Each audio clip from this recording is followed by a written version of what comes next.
உறவுகள் அனைவருக்கும் வணக்கம். இப்போ நான் சிக்கன் பிரியாணி செய்ய போகிறேன். அதை எப்படி செய்யலான்னு பார்க்கலாம் வாங்க. நான் 1 கிலோ அரிசி சீரக சம்பா அரிசி எடுத்து வச்சுருக்கேன். 1.5 கிலோ சிக்கன் எடுத்து வச்சுருக்கேன். இப்போ செய்யலாம் வாங்க. இப்போ இதில்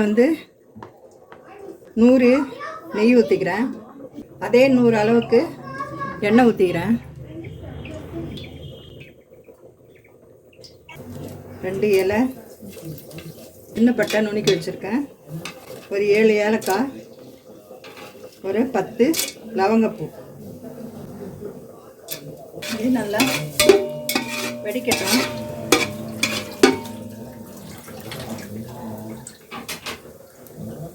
ஆடு பச்சை மிளகாய் சேர்த்துக்கிறேன். இதுவும் முழுசாக தான் சேர்த்துக்கிறேன். அது கூடவே 4 பெரிய சைஸ் வெங்காயம் 200 கிராம் இருக்கும், அது சேர்த்துக்கிறேன். இப்போ இது நல்லா வதங்கட்டும்.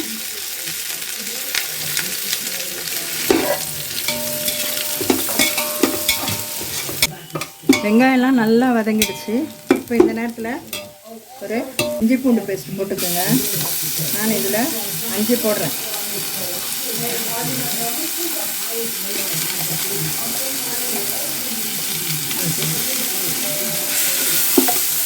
போட்டு நல்லா கொஞ்சம் நேரம் வதக்கி விடுங்க.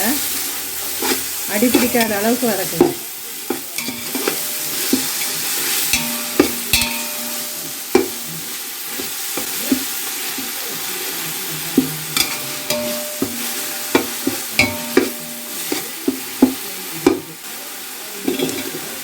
பெரிய சைஸ் தக்காளி 4 200 கிராம் இருக்கும்.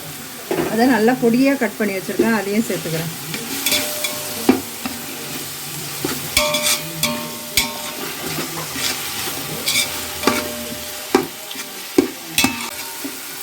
தக்காளி நல்லா வதங்கிடுச்சு.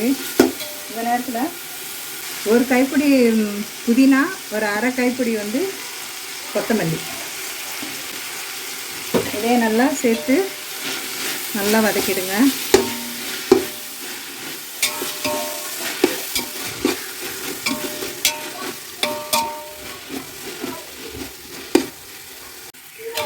இப்போ எல்லாம் நல்லா வதங்கிடுச்சு. நான் இதை வீட்லேயே அரைச்சி ரெடி பண்ணி வச்சுருக்கிறேன்.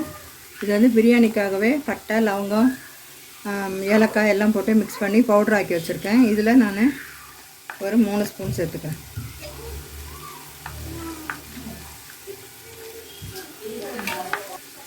இதையும் நல்லா கலந்து விட்டுருங்க.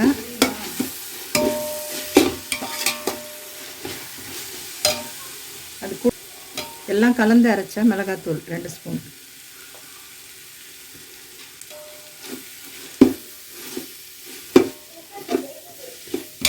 நல்லா வாசனை போகிற வரைக்கும் நல்லா கிண்டி கிளறி விட்டுருங்க. மிளகாத்தூள் போடும்போது மட்டும் கொஞ்சம் தீயை குறைச்சி வச்சுருங்க. நானும் குறைச்சி வச்சு தான் இப்போ போடுறேன். 3 டேபிள் ஸ்பூன் தயிரை இதில் நான் ஆட் பண்ணுறேன். இதையும் நல்லா கலந்து விட்டுக்கோங்க.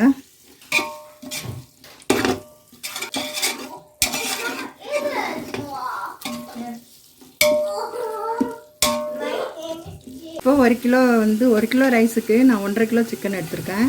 நல்லா பெரிய பெரிய பீஸாகவே போட்டு நல்லா சுத்தம் பண்ணி வச்சுருக்கேன். இப்போ அதை சேர்த்துக்குவோம்.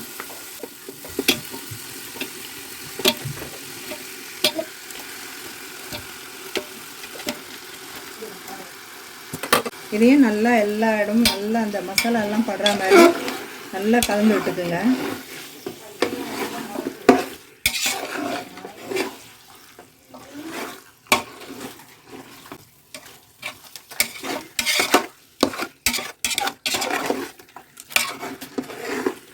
நல்லா கலந்து விட்டுட்டு நான் அளவு மட்டும் உப்பு போட்டுக்கிறேன். நான் கல் உப்பு தான் போடுறேன். நல்லா கலந்து விட்டுருங்க. இப்போ ஒரு மூடி போட்டு நல்லா மூடி வச்சிருங்க. 10 நிமிஷம் இப்படியே வேகட்டும். இப்போ ஓப்பன் பண்ணிடலாம். 10-15 நிமிஷத்துக்கிட்ட ஆகுது.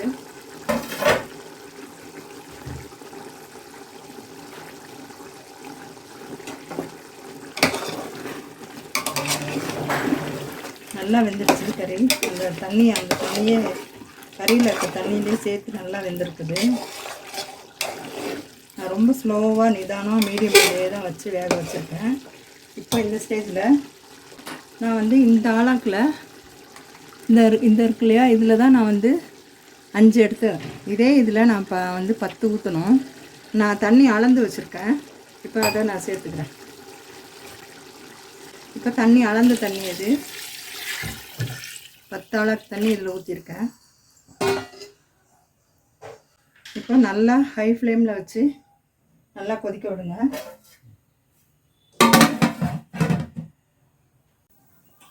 இப்போ தண்ணி நல்லா கொதிக்குதான்னு பார்ப்போம்.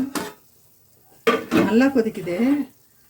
இந்த நேரத்தில் நம்ம ஏற்கனவே வடித்து வச்சுருக்கோம் இல்லையா, அந்த அரிசியை இதில் சேர்த்துருவோம்.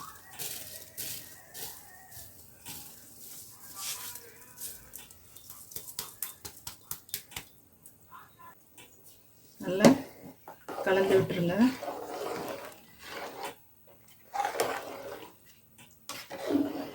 அரிசிக்கு தேவையான உப்பு சேர்த்துருவோம். ஏற்கனவே கறிக்கு சேர்த்தாச்சு. இப்போ அரிசிக்கு கொஞ்சம் சுருக்காக சேர்த்தா தான் நல்லாயிருக்கும். பிரியாணிக்கு எப்போவுமே தூக்கலாக இருக்கணும். மூடிடுவோம். இது ஒரு 10 நிமிஷம் வேகட்டும். மீடியம் ஃப்ளேமில் வைக்கலாம். ஓப்பன் பண்ணலாம்.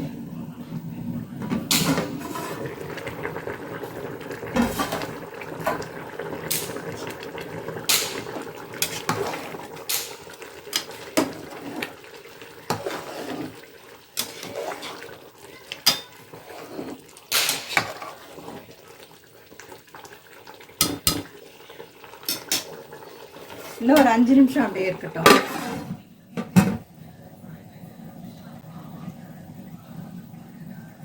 ஓப்பன் பண்ணிடுவோம்.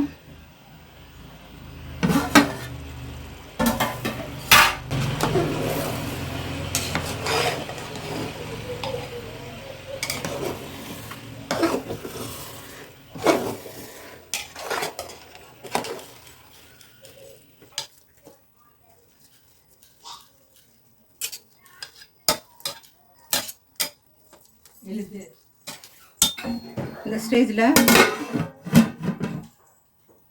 நல்லா போட்டு டம் போட்டுருவோம். இது மாதிரி ஒரு தோசைக்கல்ல போட்டுக்குங்க. அதுக்கப்புறம் இதை தூக்கி அது மேலே வைங்க. ஒரு 15 நிமிஷம் இப்படியே இருக்கட்டும். அதுக்கு மேலே காற்று போகாத இருக்கிறதுக்கு வெயிட்டுக்காக வைக்கிறேன். இது இப்படியே ஒரு 15 நிமிஷம் இருக்கட்டும். இப்போ 15 நிமிஷம் ஆயிடுச்சு. இப்போ திருப்பியும் ஓப்பன் பண்ணக்கூடாது. இன்னும் ஒரு 10 நிமிஷம் அப்படியே இருக்கட்டும்.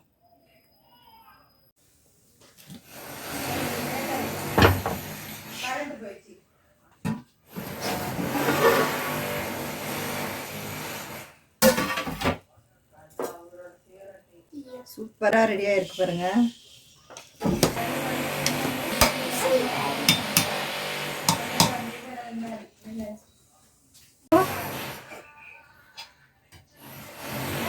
சர்வ் பண்ணிடலாம்.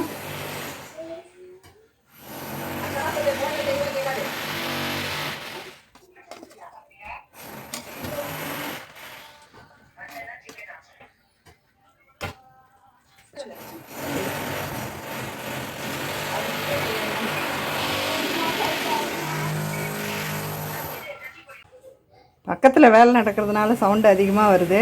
இப்போ எல்லாம் ரெடி ஆயிடுச்சு. இப்போது சாப்பிட்லாம். தயிர் பச்சடி வச்சு இப்போ சாப்பிட்லாம். நீங்களும் இதே மாதிரி செஞ்சு பாருங்கள். ரொம்ப ஈஸி, கஷ்டம்லாம் கிடையாது. ரொம்ப ஈஸியாக செய்யலாம். இந்த மெத்தடில் நீங்கள் செஞ்சு பாருங்கள். ரொம்ப சூப்பராக வரும். நல்லா டேஸ்டியாகவும் இருக்கும். இந்த வீடியோ பார்த்ததுக்கு மிக்க நன்றி.